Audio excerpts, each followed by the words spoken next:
আসসালামু আলাইকুম। আজকে আপনাদের দেখাবো যে নেপিয়ার ঘাস কিভাবে লাগাইতে হয়। এই নেপিয়ার ঘাস আপনারা জানেন যে নেপিয়ার ঘাস একটা উচ্চ ফলনশীল ঘাস। আমাদের এই জাতটা আছে নেপিয়ার পাকসুং, যেটা বছরে 60 টন ঘাস পাওয়া যাবে 1 বিঘা 30 শতকে 1 বিঘা জমিতে রেখে। তো 60 টন ঘাস, এটা মানে একটা হিউজ পরিমাণে একটা প্রোডাকশান অল্প জমিতে।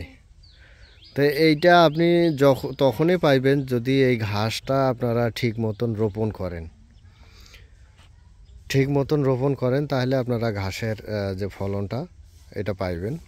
তা আজকে আপনাদের সাথে আমি আলোচনা করব যে নেপিয়ার ঘাসটা কিভাবে লাগাইতে হয়।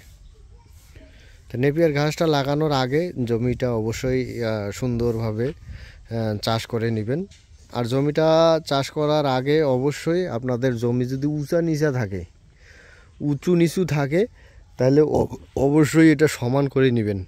একদম 100% আপনারা উঁচু নিচু জায়গাগুলো সমান করে নেবেন। কারণ আপনারা যদি অন্য ফসল করেন, যেমন যদি আলু করেন, তাহলে 2 মাসের ফসল, 2 মাস পরে আপনি জমি আবার লেবেল করতে পারবেন। আর এইটা যেহেতু আপনাদের একবার লাগানোর পরে আপনাদের চলতেই থাকবে, 2, 4, 10 বছর এটা চলতেই থাকবে, সেহেতু এই জমিটা অবশ্যই আপনারা সমান করে নেবেন। তারপর জমিটা চাষ করে নেবেন ভালোভাবে, সুন্দরভাবে চাষ করার পরে তো এইভাবে ঘোষ টেনে নেবেন।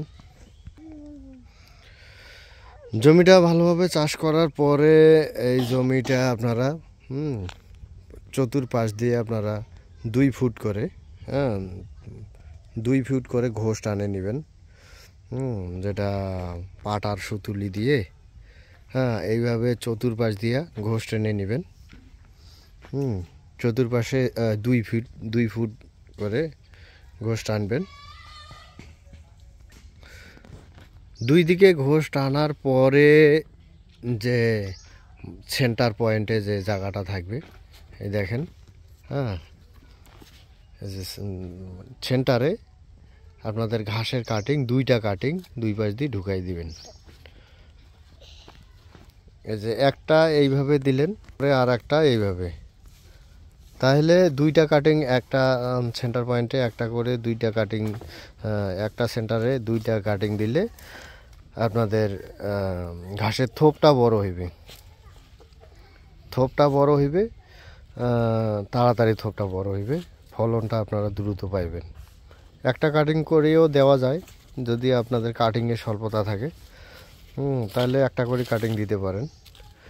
এটা 45 ডিগ্রি অ্যাঙ্গেলে মাটিতে পুঁতে দিবেন, একটা গিট মাটির সাথে পুঁতে দিবেন, আর একটা মাটির নিচে পুঁতে দিবেন, আর একটা মাটির সাথে সোয়া থাকবে, যাতে 2টা গিটেই শিকড়টা মাটির সাথে পায়।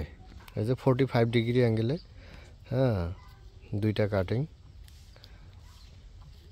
দেওয়া আছে। কাটিংটা আপনারা যেভাবে কাটবেন, এটা লাগানোর অবশ্যই 3-4 দিন বা 1 সপ্তাহ আগে আপনাদের যে নেপিয়ার ঘাসটা থাকবে সেই ঘাসের যে কাটিংগুলা 2টা করে গিট নিয়ে কাটবেন সুন্দরভাবে, কেটে এইভাবে কেটে অথবা ছায়াযুক্ত স্থানে স্যাঁতস্যাঁতে জায়গায় আপনারা এই কাটিংগুলো রাখবেন এবং প্রতিদিন 2-3 বার করে পানি প্রয়োগ করবেন। তাহলে পানির সংস্পর্শে আসলে এটা গাজা ছড়াইবে। এই যে দেখেন, গাজা ছড়াইছে, আমরা পানি দিয়ে রাখছি, গাজা হয়েছে, এই যে গাজাটা বেরাইছে। তো এই গাজাগুলা যখন বাইর হইবে তখন এগুলা আপনারা যখন জমিতে লাগাইবেন তখন দ্রুত এগুলা বংশ বিস্তার করবে। তো ঘাসের কাটিংটা যখন আপনারা লাগাইবেন তখন অবশ্যই চতুর্পাশ দিয়ে যেন সমান হয়। এই যে দেখেন, হ্যাঁ, চতুর্পাশ দিয়ে হ্যাঁ সমান দূরত্বে লাগাইছি ঘাসগুলা। সমান দূরত্বে হইলে ঘাসের ফলনটা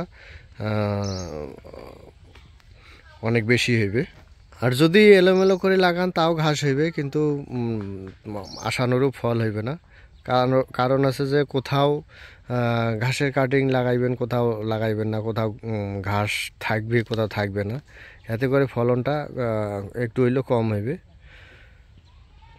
তো আপনারা চেষ্টা করবেন একদম সমান দূরত্বে লাগানোর, এবং চতুর্পাশে স্কোয়ার করে মাঝখানে লাগাইবেন। এই ঘাসগুলার প্রধান শত্রু হয়েছে ছাগল। ছাগল যেন না ঢোকে, কারণ এই ঘাসগুলার মধ্যে যদি ছাগল মুখ দেয় এই ঘাসগুলো আর হইতে চায় না। তো অবশ্যই এই ঘাসগুলোকে ছাগল থেকে দূরে রাখবেন। তো এইভাবে ঘাস চাষ করবেন, ইনশাল্লাহ আপনারা বছরে 60 টন পরিমাণ ঘাস পাইবেন 30 শতক জমিতে। তো সবাই ভালো থাকবেন। আসসালামু আলাইকুম ওয়া রাহমাতুল্লাহি ওয়া বারাকাতুহু।